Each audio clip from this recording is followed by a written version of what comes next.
আজ যাইতেছি ধর্মজল থেকে মাছ আনার লেগা। দেখতে পারতেছেন কনিকারা দিয়ে সেরে ঢুকছি আমরা। যাইতে যাইতে প্রাকৃতিক সৌন্দর্যটা উপভোগ করতেছি। রাস্তাটা দেখেন কত সুন্দর বানাইছে। এদিক দিয়ে মানুষ, এটা তাদের স্বপ্ন। এত সুন্দর একটা রাস্তা, এত সুন্দর রাস্তা পায় তারা সবাই অনেক আনন্দিত।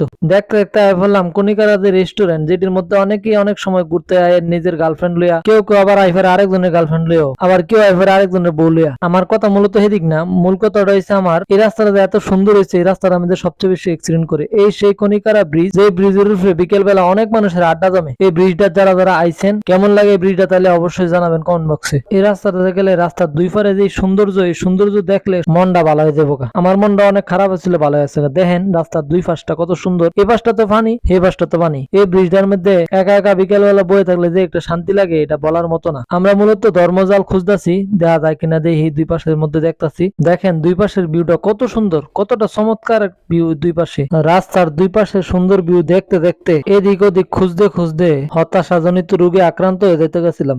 অবশেষে আমরা ধর্মজালের সন্ধান পাইয়া গেলাম। এখন আমরা ফঙ্কিরাজ ধরে আস্তে আস্তে সোলো করছি। সোলো করার পরে বেটার কাছে দেখাম মাছ কতটুকু পাইছে বেটা, কোথা যে আমরা দেখাম তা কিন্তু না, আপনারা দেখাম। আর আপনার কাছে ছোট্ট একটা রিকোয়েস্ট থাকবো, এখনো যারা আমার পেজটারে ফলো দিয়েছেন না, টুক করে ফলো দিলাম। আমরা দেখতাম পারতাছি বেটা জালটা টান দিতেছে, বেটা জালটা টান দা উড়াইতে উড়াইতে আমরা আবার দেখতেছি মাছ কেমন পাইছে। এই যে দেখতে পারতেছেন বেটা সম্পূর্ণ জালটা আস্তে আস্তে আস্তে আস্তে উড়াইতেছে, আর আমরা ধৈর্য ধরতেছি। কারণ আমরা এই কথাটা জানি, ধৈর্যের ফল সুমিষ্ট হয়। এই জন্য আমরা ধৈর্য ধরে সেরা দাঁড়ায় রয়েছি। দেখেন ভিউটা কত সুন্দর। এবারে প্রত্যেক দিন কাজটা করে দিকে বেটার কাছে অনেক সহজ মনে হয়। আপনারা আমারে দিলে কিন্তু জীবনে পারতাম না, বুঝছেন? এই যে দেখেন বেটার যে থলিটা, ওই থলিটা তো দেখতেছি, থলিটা তো অনেক মাছ আছে। অবশেষে আমরা এতক্ষণ ধৈর্য ধরে দেখতে দেখতে বেটা জালটারে উঠাইছি। উঠাই দিই, বেটার জালে তো বেশি মাছ পাইছে না, কয়েকটা মাছ খালি পাইছে বেটা, কয়েকটা শামুক উঠছে আর কিছু ময়লা আবর্জনা উঠছে। আমার ভিডিও গুলা দেখে আপনারা কেমন লাগে অবশ্যই আপনারা কমেন্ট বক্সে জানাবেন। আর যদি আপনারা বিন্দু মাত্র ভালো লেগে থাকে অবশ্যই ভিডিওটা শেয়ার দিবেন। সবাই ভালো থাকবেন, সুস্থ থাকবেন, আল্লাহ হাফেজ।